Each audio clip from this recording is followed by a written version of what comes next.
Tapos na sila kumain, uminom na. Hindi muna natin nilagyan itong ating may drinking water.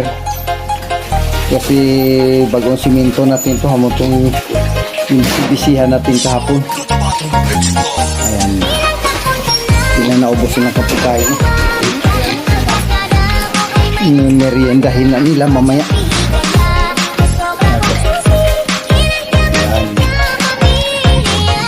Ayan po ang ating ginawang gamay na tangkal.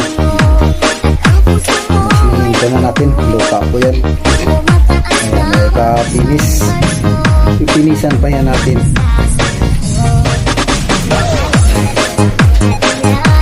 Ayan, hindi mo na natin nilagyan tubig.